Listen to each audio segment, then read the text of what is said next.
gracias. Vamos a conversar en detalle sobre el tema. Recibimos a Gabriel Cabrera, sociólogo, integrante de la organización Izquierda Socialista, docente, investigador en temas de sociología rural y cultura. Gabriel, muy bienvenido a esta conexión global de Telesur.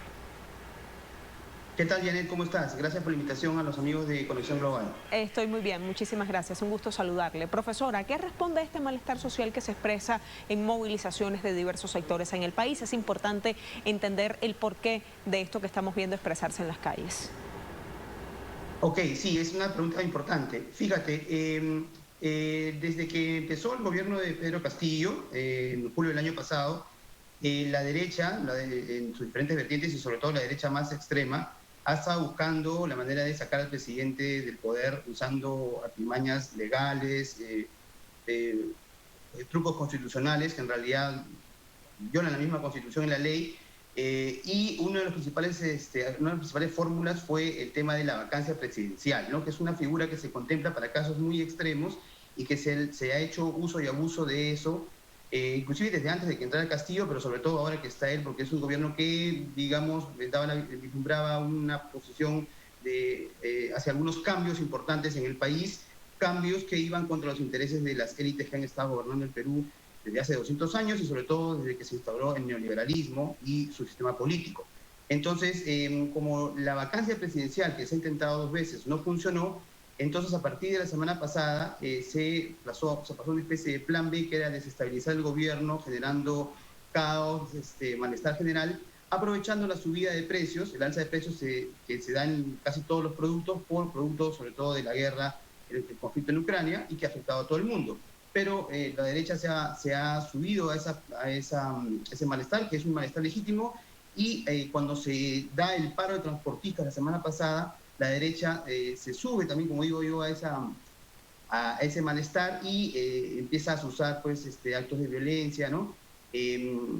A manipular un poco las demandas populares. Y bueno, el clímax de eso llegó el día lunes pasado, o sea, hace unos días, cuando hubieron manifestaciones y bloqueo de carreteras en varias partes del país, con actos de vandalismo, a pesar que el gobierno había el día anterior llegado a un acuerdo preliminar con los dirigentes transportistas en la ciudad de Huancayo, aquí en la zona central andina, ¿no? Y había inclusive anunciado medidas importantes como por ejemplo la reducción al 90% del impuesto al consumo del combustible, ¿no? Que podía ir paliando el tema de los precios. Y se planeaba incluso para el día martes una sonada popular, o bueno, no sé si decir popular, pero una sonada en todo Lima, que de alguna manera se pudo revertir con la declaración del gobierno de estado de emergencia y inamovilidad social ese día. Sin embargo, igual se asusó una movilización el día martes, justamente en la tarde, de los sectores que demandaban la salida de Castillo, ¿no? Y acusaban a Castillo y a su gobierno de todos los males que había en el país. Entonces, fue una situación muy tensa que se dio el día martes, inclusive con el uso de sectores vandálicos, ¿no? Sospechosos que hicieron destrozos en la ciudad de Lima. Y bueno, justamente forzando la salida del presidente, ya que no se pudo con la vacancia presidencial en el Congreso, ¿no? Porque en el Congreso no se obtuvo los votos para la vacancia.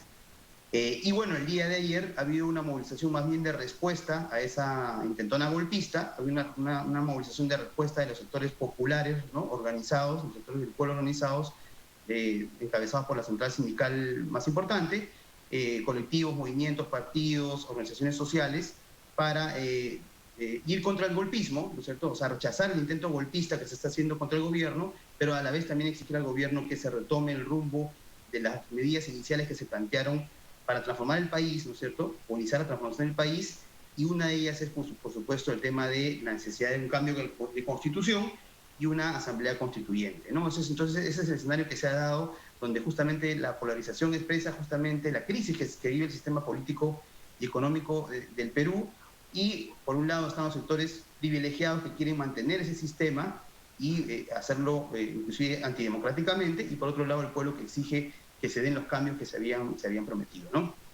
Ahora, profesor, en cuanto a las respuestas a las exigencias de estos sectores poblacionales, ¿avanzarán y se concretarán los compromisos con los sectores, por ejemplo, de transportistas y ganaderos de los que hablaba el premier Aníbal Torres en la jornada de ayer?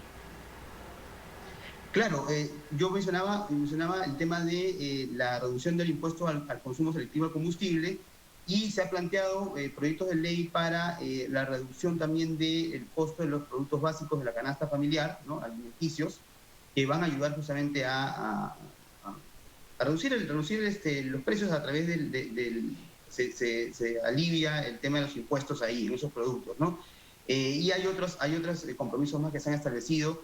El día de ayer el presidente mismo estuvo en Huancayo, en la ciudad esta que yo les mencionaba, y ha anunciado una serie de medidas, como por ejemplo, o sea, proyectos de ley que va a presentar al Congreso, como por ejemplo un proyecto de ley que prohíba de manera expresa los monopolios y la concentración digamos, de la propiedad en pocas manos, ¿no? Entonces, esas son algunas de las cosas que se han acordado, ¿no es cierto?, con estos sectores. Está en desarrollo, pero hay otros sectores que están asusando justamente con intenciones detrás, que siga la protesta, siga el descontento, ¿no? Y sectores medios, lamentablemente, han hecho eco, sectores medios, sobre todo limeños, medios y altos han hecho eco y están, digamos, dejándose llevar y manipular por estas mafias, ¿no? Esos grupos privilegiados que tienen sus partidos en el Congreso, que lamentablemente en el Congreso son mayoría, la derecha es mayoría en el Congreso y ha venido obstaculizando la labor del gobierno. Pero obviamente eso no le quita responsabilidad al gobierno, que se ha venido alejando de sus planteamientos originales, y eso le ha dado más debilidad, ¿no? No le ha dado fortaleza, sino le ha dado más debilidad. Ha preferido más bien pactar con algunos sectores moderados de la derecha y no tanto mantener firme el camino que creemos nosotros que es la garantía de que se logre derrotar a la derecha y que se avance, pues, para que además haya un apoyo popular real, ¿no? Un apoyo popular que, si bien es cierto, lo tiene todavía, pero tiene que fortalecerse y llevarse hacia las consecuencias que se quieren, o sea, que es los cambios, ¿no? Los cambios legítimos que el pueblo pide hace tiempo de un modelo económico que ya es fracasado, ¿no? Mencionaba también, profesor Aníbal Torres, el jefe del gabinete peruano, resaltaba la importancia de un trabajo conjunto entre el Ejecutivo y el Congreso para lograr, decía, soluciones que beneficien a los ciudadanos a largo plazo. Y yo le pregunto, viendo lo que hemos pasado en estos meses de gestión de Pedro Castillo, ¿podemos aspirar a que en algún momento Ejecutivo y Legislativo lleguen a un entendimiento que permita poner en marcha ese plan de gobierno que ahora está tratando de implementar Castillo, aunque se aleja un poco, como usted dice, de lo que venía prometiendo en campaña presidencial?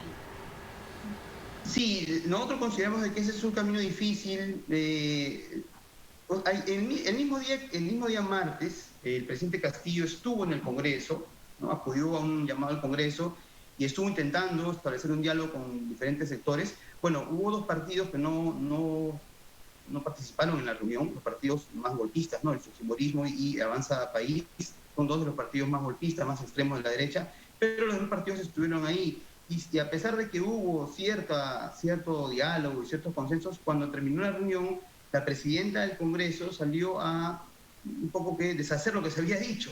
El mismo presidente Castillo lo manifestó ayer, comentó algo al respecto.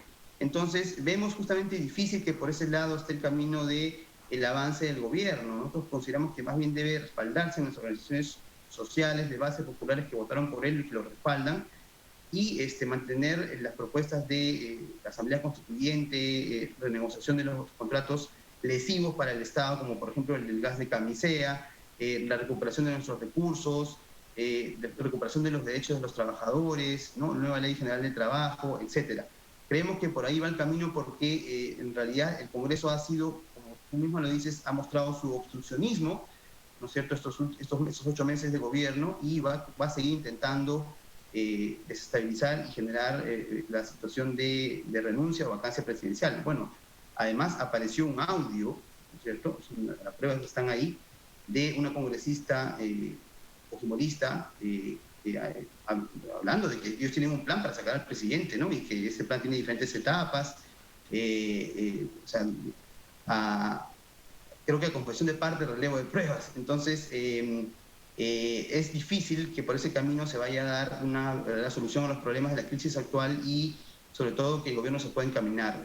Por eso nosotros insistimos en la necesidad de que se retome el rumbo inicial y que el gobierno se respalde en el pueblo, que es el pueblo que no estuvo en esa movilización del martes, ¿no? Esta movilización de carácter fascista, por lo menos oculto, ¿no? Y que justamente a partir de las 4 o 5 de la tarde salió el carácter fascista de esa movilización, con los demandas que hubieron, sino que más bien hay que recuperar el rumbo, ¿no? Inicial por lo que mucha gente votó, ¿no? Eso creemos que debe ser lo que debe enrumbar al gobierno, a pesar que ha ya dado unas medidas importantes, porque, por ejemplo, muchas de las leyes que el gobierno ha planteado en el Congreso se han encarpetado, ¿no es cierto? O sea, no hay ninguna intención de la mayoría de la derecha de aprobar leyes que inclusive toquen en algo el modelo neoliberal y sus intereses, sus privilegios que lo han tenido durante mucho tiempo. Profesor, muchísimas gracias por su tiempo para Telesur. Tenga usted muy buena jornada. Gracias a ustedes. Es un Buenos gusto. días. Muy buenos días. Nos vamos ahora hasta Venezuela.